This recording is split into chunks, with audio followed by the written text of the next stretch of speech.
jeunes troppeurs et troppeuses. 2 secondes. J'ai eu un orgasme.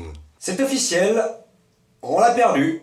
Pas encore, non. Ce que je viens de faire, c'est appliquer un trope qui permet à une partie de l'audience de s'identifier à moi. En effet, un certain nombre de personnes consomment la chantilly de cette façon, et en me voyant faire de même, une connexion s'est créée entre nous.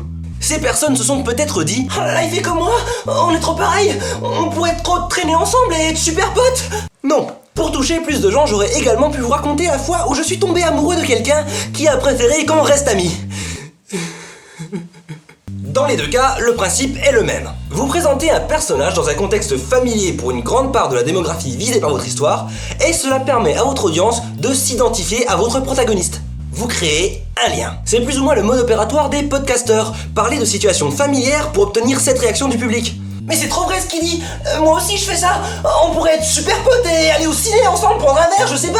Faux. Au final, le but de ce trope c'est d'amener le spectateur à se mettre dans la peau du personnage afin de s'y attacher plus vite. Bien évidemment, ça ne marche pas avec tout le monde. Par rapport à l'exemple de la chantilly, certaines personnes la consomment normalement avec des crêpes ou de la glace parce qu'ils ne savent pas mettre de piment dans leur vie.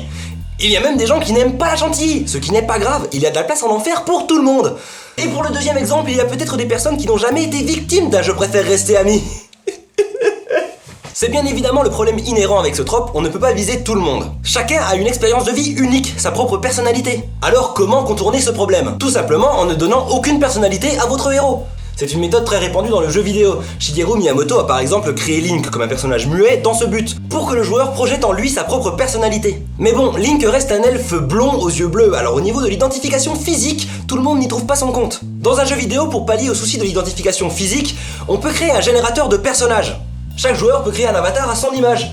Mais bon, créer un générateur de personnages, ça prend du temps et ça coûte cher, alors faites comme tous les développeurs de jeux vidéo. Choisissez un protagoniste mâle, blanc, aux cheveux bruns. Ça marche à tous les coups. Et si vous faites une série multi-ethnique dans le milieu carcéral féminin, arrangez-vous pour que le personnage principal soit une femme blanche, blonde, de classe moyenne. Parce qu'après tout, le divertissement, c'est pour les blancs, et vous n'allez quand même pas leur demander de s'imaginer à la place de quelqu'un de... différent. Ça, ce sont des règles absurdes et archaïques imposées par les grandes pontes de l'industrie du divertissement. Et je vous encourage fortement à ne pas les suivre. Créez n'importe quel personnage de n'importe quelle ethnie, de n'importe quel sexe, de n'importe quelle race, de n'importe quelle planète. Votre public sera toujours capable de s'identifier à eux à partir du moment où vous leur donnez des traits qui les humanisent. Je suis humain.